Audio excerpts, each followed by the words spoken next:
And now, ladies and gentlemen, it's my privilege, an important and moment, candidly a bit emotional for Indigo, to invite Shri Modi ji, Honorable Prime Minister of India, to deliver his keynote address.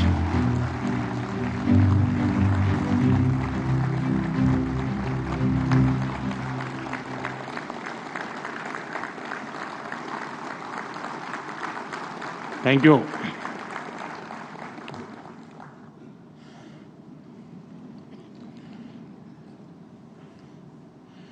केंद्र में मेरे सहयोगी राम मोहन नायडू जी, मुरलीधर मोहोल जी, IIT board of governance के chairman Peter Elbers जी,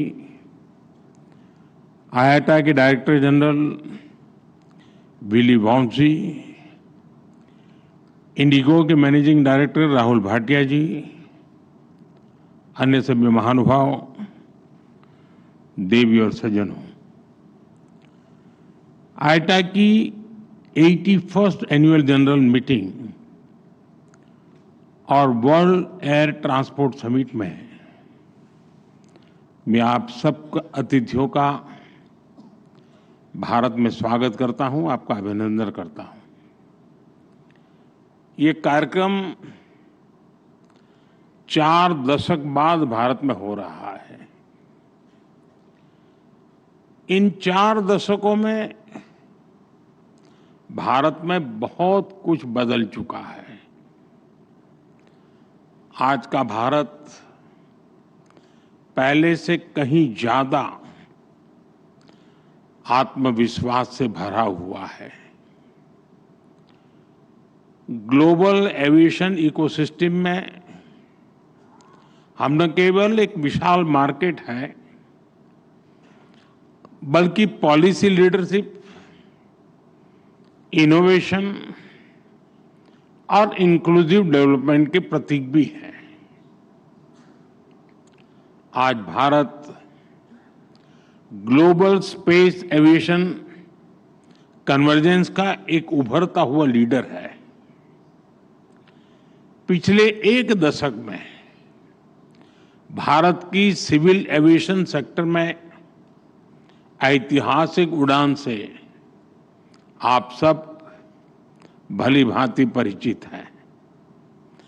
साथियों, ये summit, ये dialogue aviation के साथ ही ग्लोबल कोऑपरेशन, क्लाइमेट कमिटमेंट्स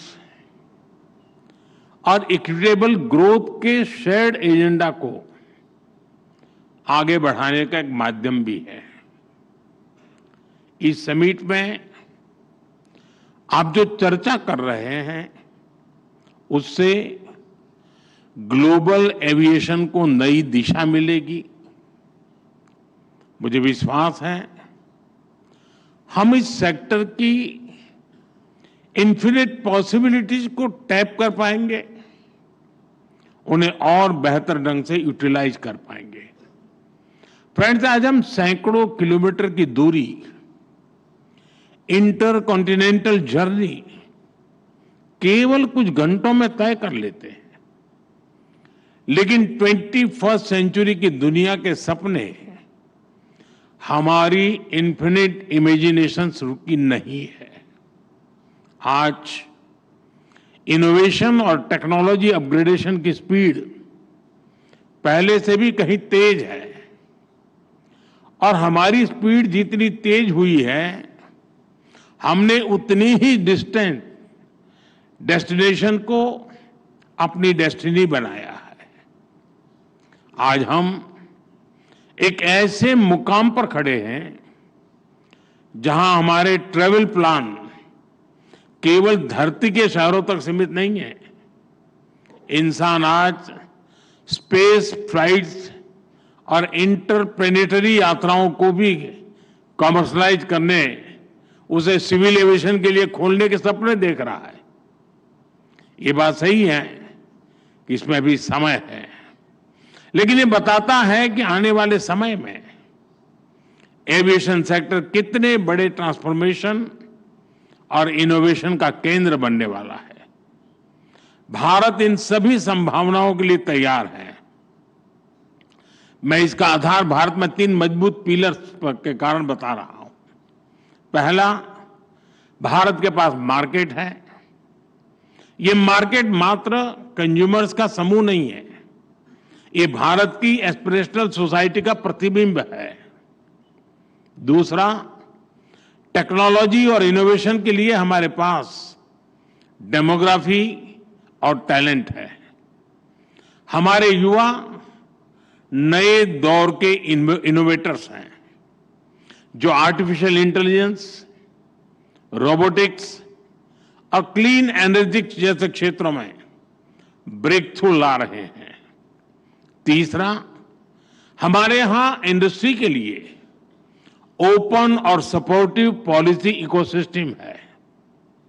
इन तीनों सामर्थ्य के दम पर हमें मिलकर भारत के एविएशन सेक्टर को नई ऊंचाई पर लेकर जाना है। फ्रेंड्स, बीते वर्षों में भारत ने सिविल एविएशन के क्षेत्र में एक अभूतपूर्व परिवर्तन देखा है। आज भारत दुनिया का तीसरा सबसे बड़ा डोमेस्टिक एविएशन मार्केट है। हमारी उड़ान योजना की सक्सेस इंडियन सिविल एविएशन का एक गोल्डन चैप्टर है। इस योजना के तहत 15 मिलियन से ज्यादा यात्रियों को सस्ती एयर ट्रैवल की सुविधा मिली है। कई नागरिक पहली बार हवाई सफर कर पाए हैं। हमारी एयरलाइंस भी लगातार डबल डिजिट ग्रोथ हासिल कर रही है। भारत और विदेशी एयरलाइंस को मिलाकर हर साल करीब 24 करोड़ यात्री, 240 मिलियन पैसेंजर्स हमारे यहां उड़ान भरते हैं। यानी दुनिया के ज्यादातर देशों की टोटल पॉपुलेशन से भी कहीं ज्यादा। और 2030 तक ये संख्या 50 करोड़ 500 मिलियन पैसेंजर तक पहुंचने की संभावना है। आज भारत में 3.5 मिलियन मैट्रिक टन सामान एयर कार्गो से ट्रांसपोर्ट होता है। इस डेकेड के अंत तक ये भी बढ़कर 10 मिलियन मैट्रिक टन तक पहुंचने वाला है। साथियों, ये केवल आंकड़े नहीं है, ये नए भारत के पोटेंशियल की एक झलक है और भारत अपने इस पोटेंशियल को मैक्सिमाइज करने के लिए फ्यूचरिस्टिक रोडमैप पर काम कर रहा है। हम वर्ल्ड क्लास एयरपोर्ट इंफ्रास्ट्रक्चर में इन्वेस्ट कर रहे हैं। जैसा नायडू जी ने बताया, 2014 तक भारत में 74 ऑपरेशनल एयरपोर्ट थे।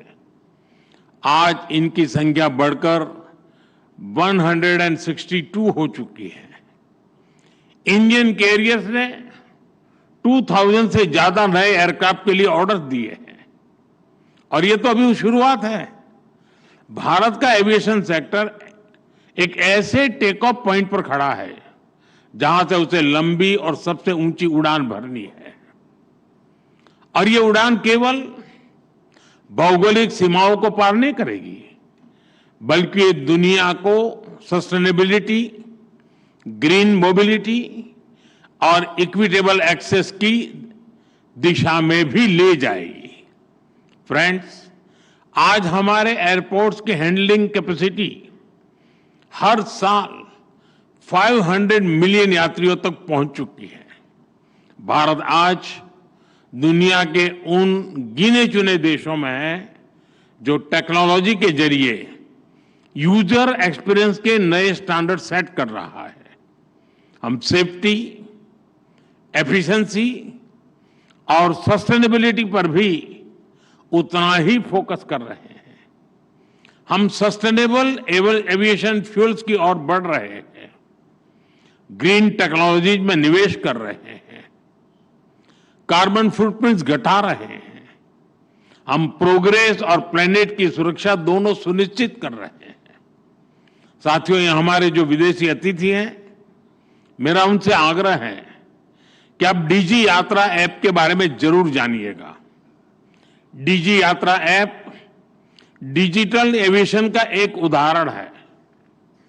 ये फेशियल वेरिफिकेशन टेक्नोलॉजी के माध्यम से एयरपोर्ट एंट्री से लेकर बोर्डिंग गेट तक सीमलेस यात्रा का कंप्लीट सॉल्यूशन है। कहीं कोई पेपर डॉक्यूमेंट्स आईडी दिखाने की जरूरत नहीं। मैं समझता हूं भारत के ये इनोवेशंस इतनी बड़ी पॉपुलेशन को बेहतर सर्विसेज देने के एक एक्सपीरियंस से ये कई देशों के काम आ सकता है। यह सिक्योर और स्मार्ट सॉल्यूशन का एक ऐसा मॉडल है जो ग्लोबल साउथ के लिए भी प्रेरणा बन सकता है। साथियों, भारत के तेजी से एक्सपांड कर रहे एविएशन सेक्टर के पीछे एक और बड़ा कारण है consistent reforms. Bharat global manufacturing hub बने, इसके लिए हम हर तरह से कदम उठा रहे हैं। इस साल के बजट में हमने मिशन मैन्युफैक्चरिंग घोषित किया है। इसी वर्ष हमने भारत की पार्लियामेंट में, जैसा नायडू जी ने अभी बताया, protection of interest in aircraft objects bill पारित किया है। इससे केपटाउन कन्वेंशन को भारत में कानूनी ताकत मिली है। अब एयरक्राफ्ट लीजिंग करने वाली ग्लोबल कंपनियों के लिए भारत में नया मौका खुल रहा है। आप सभी को गिफ्ट सिटी में मिल रही छूट के बारे में भी जानकारी है। गिफ्ट सिटी के इंसेंटिव्स ने भारत को एयरक्राफ्ट लीजिंग का एक अट्रैक्टिव डेस्टिनेशन बना दिया है। साथियों, नया भारतीय वायुयान अधिनियम हमारे एविएशन कानूनों को ग्लोबल बेस्ट प्रैक्टिसेस के अनुरूप बना रहा है। यानी भारत में एविएशन सेक्टर के कानून सहज है, नियमों में सहूलियत है और टैक्स स्ट्रक्चर सरल है। इसलिए दुनिया की बड़ी एविएशन कंपनियों के लिए भी भारत में निवेश के लिए एक बेहतरीन अवसर है। फ्रेंड्स, एविएशन सेक्टर में ग्रोथ का मतलब है नई उड़ान, नए रोजगार और नई संभावनाएं। एविएशन सेक्टर में pilots, crew, engineers, ground staff सभी के लिए नए मौके बने हैं। एक और नया सनराइज सेक्टर उभर रहा है, एमआरओ यानी मेंटेनेंस, रिपेयर और ओवरहॉल। हमारी नई एमआरओ पॉलिसी से भारत को एयरक्राफ्ट मेंटेनेंस का ग्लोबल हब बना के इस दिशा में तेजी आई है। 2014 में भारत में 96 एमआरओ फैसिलिटीज थी। आज इनकी संख्या 154 हो चुकी है। 100% FDI under automatic rule, GST में कटौती, टैक्स रेशनलाइजेशन, ऐसे कदमों ने एमआरओ सेक्टर को नई ऊर्जा दी है। अब हमारा लक्ष्य है 2030 तक भारत को $4 बिलियन का एमआरओ हब बनाना। साथियों, हम चाहते हैं कि दुनिया भारत को सिर्फ एक एविएशन मार्केट नहीं, बल्कि एक वैल्यू चेन लीडर के रूप में भी देखें। डिजाइन से लेकर डिलीवरी तक Bharat global aviation supply chain का इंटीग्रल हिस्सा बन रहा है। हमारी दिशा सही है, हमारी गति सही है, इसलिए हमें विश्वास है कि हम तेजी से आगे बढ़ते रहेंगे। मेरा आग्रह है, मेक इन इंडिया के साथ सभी एविएशन कंपनियां डिजाइन इंडिया भी करें। साथियों, भारत के एविएशन सेक्टर का एक और मजबूत पक्ष है उसका इंक्लूसिव मॉडल। आज भारत में 15% से अधिक पायलट महिलाएं हैं। ये ग्लोबल एवरेज से 3 टाइम्स ज्यादा है। दुनिया भर में कैबिन क्रू में महिलाओं की औसत भागीदारी लगभग 70% है। हमारे यहां 86% है। भारत के एमआरओ सेक्टर में महिला इंजीनियरों की संख्या भी ग्लोबल एवरेज से आगे बढ़ रही है। साथियों, आज एविएशन सेक्टर का एक और की कंपोनेंट ड्रोन टेक्नोलॉजी है। भारत ड्रोन टेक्नोलॉजी को टेक्नोलॉजिकल एडवांसमेंट के लिए इस्तेमाल कर रहा है। साथ ही हमने इसे फाइनेंशियल और सोशल इंक्लूजन का एक टूल बनाया है। ड्रोन के जरिए हम महिलाओं के सेल्फ हेल्प ग्रुप्स को एम्पावर कर रहे हैं। इससे खेती में, डिलीवरी में, सर्विसेज में महिलाओं की भागीदारी बढ़ी है। साथ ही एविएशन में सुरक्षा को हमने हमेशा टॉप प्रायोरिटी पर रखा है। आईकाओ के ग्लोबल स्टैंडर्ड से भारत ने अपने नियमों को अलाइन किया है। हाल ही में आईकाओ की सेफ्टी ऑडिट ने हमारे प्रयासों को सराहा है। एशिया पैसिफिक मिनिस्ट्रियल कॉन्फ्रेंस में दिल्ली डिक्लेरेशन अडॉप्ट होना भारत के कमिटमेंट का प्रमाण है। भारत हमेशा ओपन स्काईज और ग्लोबल कनेक्टिविटी के समर्थन में खड़ा रहा है। हम शिकागो कन्वेंशन के सिद्धांतों का समर्थन करते हैं। आइए हम मिलकर एक ऐसा फ्यूचर बनाएं जहां हवाई यात्रा सभी के लिए एक्सेसिबल, एफोर्डेबल और सिक्योर हो। मुझे विश्वास है कि आप सभी एविएशन सेक्टर को नई ऊंचाई पर ले जाने के नए समाधान निकालेंगे। मैं आपको अनेक अनेक शुभकामनाएं देता हूं। बहुत बहुत धन्यवाद।